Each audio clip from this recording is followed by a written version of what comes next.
There are hedge fund managers making $1 million an hour. You know, it's crazy, right? It's money everywhere. It's money in everything. I want to help you. Start your business today. Come join my royal family. Subscribe to Casino Is the Name. Hey, yo, what's going on right now? You're watching Casino Is the Name, and in this video, I want to talk to you guys about my transition from an avionics technician to an accountant. So, in case you don't know, I'm an accountant, but before I was ever an accountant, my first career, I was an avionics technician. So, I started out of high school, probably a year after high school, I went into the Air Force. Didn't really know what job I wanted to do. I just knew I needed to leave my neighborhood, my city, which was Tallahassee, Florida, is where I grew up. I had to get out of there because I was up to no good. All right, so I needed to leave home. I had high ASVAB scores. I always tested well. I was in gifted classes growing up, so passing the ASVAB was not a big task. So I took the ASVAB, I scored high enough to do every job in the Air Force. And I think to do the job you had to have an electronic 67, which was kind of high because I think to just get in the Air Force was a general like 40 or 41 or something like that on the ASVAB. But in the electronic section, you had to have at least a 67, I believe it was. And so I had more than that, whatever it was. And so they said, hey, you can work, in these different areas. You can work in, they told me these different jobs. They said mechanics, electronics, pretty much everything. So they were like, what would you want to do? And I said, well, I want to work with computers because I was already like a computer kid. For that time, I had been in Cisco networking classes. I had been in Visual Basic programming classes just in high school. So I was already a computer kid. It was just, I was trying to find something that might be more technologically based, right? So I ended up, this is what they told me. See, this is the thing about recruiters. They tell you all kind of stuff when this is misleading, okay? It's misleading, all right? Because they told me, hey, if you want to work with computers, you should go into avionics because that way you can work with electronics of the plane, of the aircraft, right? So the fighter jets and stuff like that. And so I was like, okay, so is that, are we talking about electronics or are we talking about computers? They said, no, you'll be working with the computers of the plane, of the jets, of the whatever aircraft it is that you're going to be working on.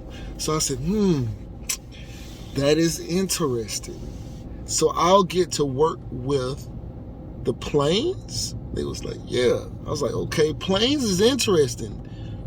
But are we talking about like manual hard labor or are we talking about like computers? Now, I really had never been around a plane anyway, so I didn't really know what manual hard labor was anyway. So they said, no, you'll be working with the computer of the aircraft. And I said, yo, that sounds fascinating. That sounds interesting. Yeah, let me do that. So they signed me up. I go to tech school. First I got to go to basic training. I go to basic training. I get out of basic training. And the whole time, see, some people went in open where they didn't know what their job was going to be. They was just going to get a job whenever they got assigned one. But I knew going into basic training, going into tech school, I knew exactly what I was going to be doing from the jump. So I get picked up for a job came out that I qualified for as far as my ASVAB scores and everything. It was avionics and it was F-16 avionics.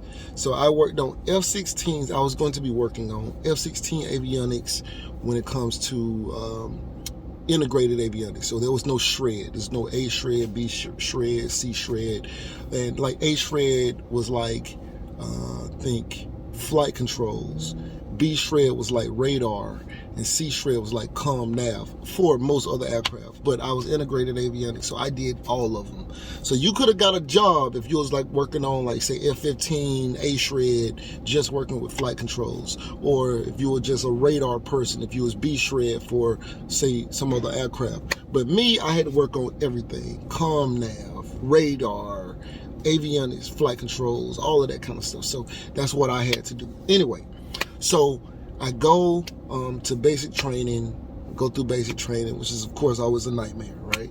Go through basic training, and then I go to tech school. My tech school was a 2-part tech school. I had to go to electronic principles, and then I had to go to I had to go to Shepherd Air Force Base, which was just a general F-16 actual, like you learning about the F-16, because electronic principles is not necessarily learning about the it's my sister calling. I'm gonna call it back. But so electronic principles, you really just learning like DC solid state theory and things like that, just general information about electronics, ohms, and that kind of stuff. Just learning about electronics. Like, it has nothing to do with like the avionics itself.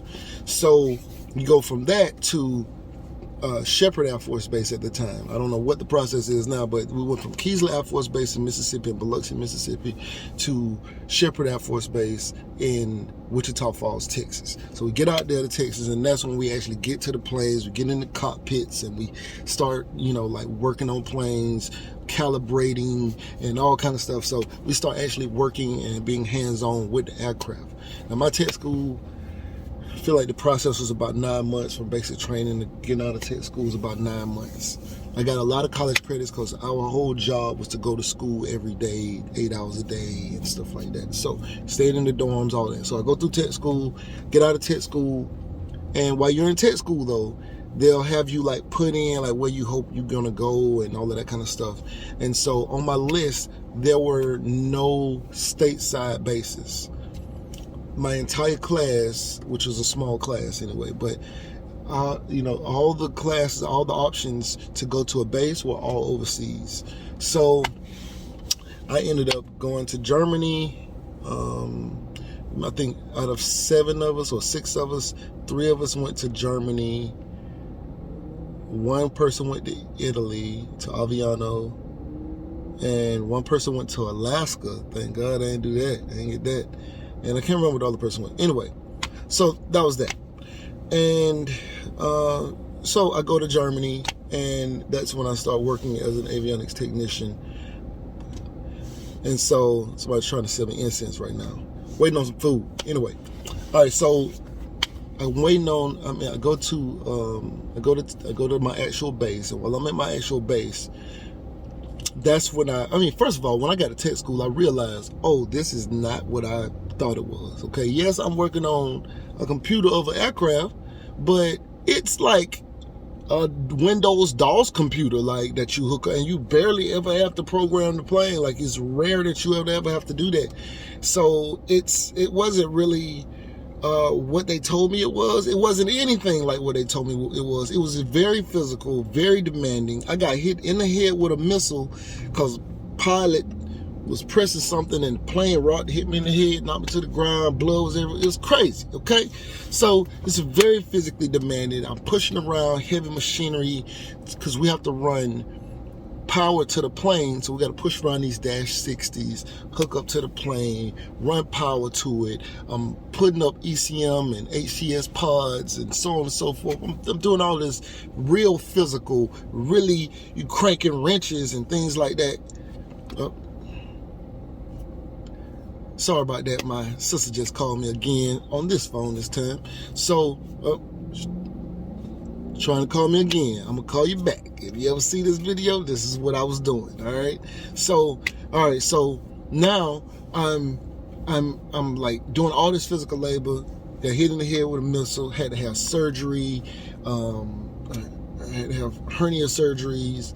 I had to have 2 of those. But go through all of that, and so I have craziest shifts. I'm working overnight, working in the cold. I'm launching planes. I'm recovering planes. I became a member of the hot pits crew, so I'm gassing up the plane. I'm hooking the actual fuel line up to the plane and flipping the switch so that they can fuel up while they fly it first and they land, but they don't cut it off, and they stop in, get some more fuel, and then they take back off. So I'm doing all of that, right? It's crazy, all right?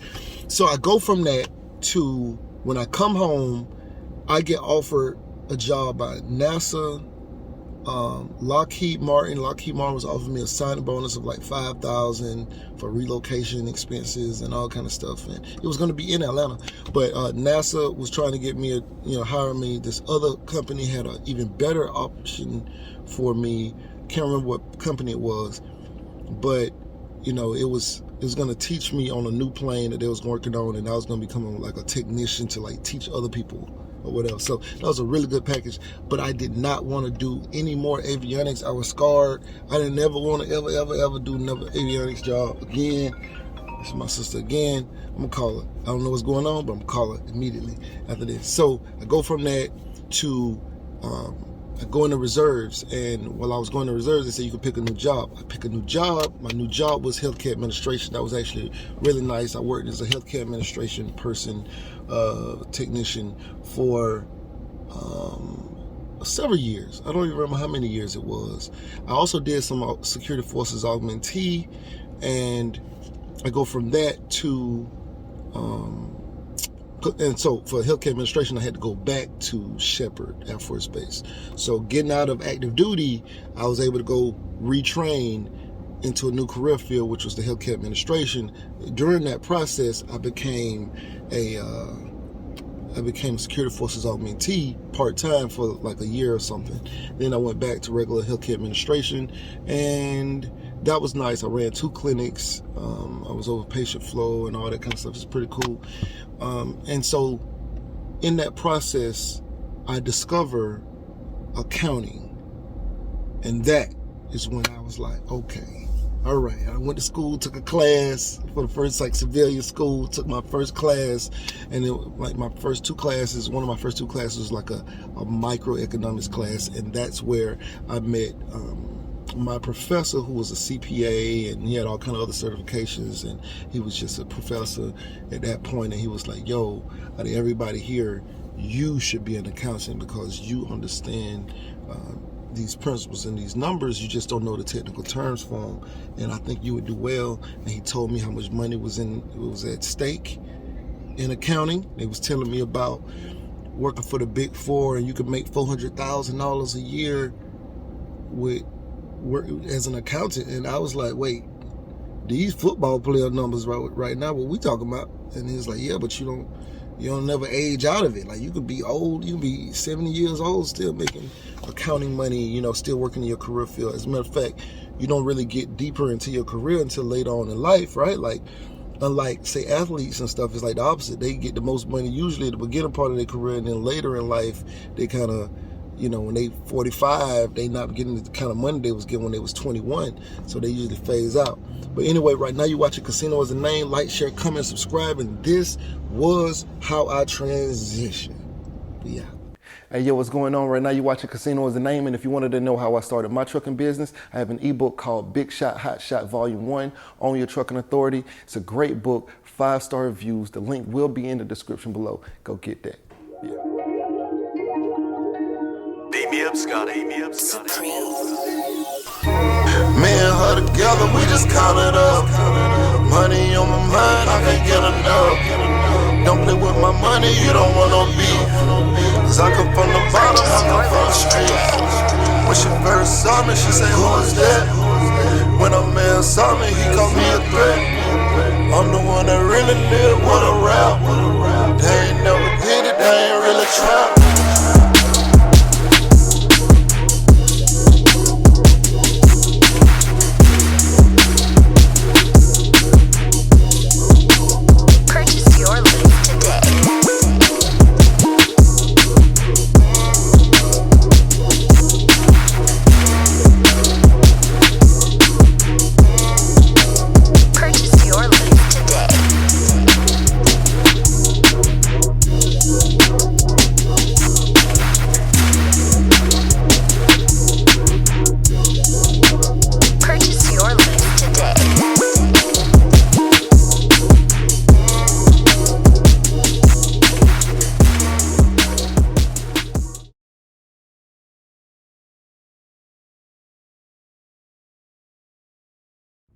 You say you want to be successful, but what's stopping you? Can't nothing stop you from being successful except for you. You standing in your own way. I came from the bottom. I ain't know nothing but the grind. You can't tell me nothing about that. I caught the bus at Basin Street Projects in Tallahassee, Florida. You hear me? I used to think $1 million would last me my whole life. I'd have made that and spent that. $1 million ain't enough.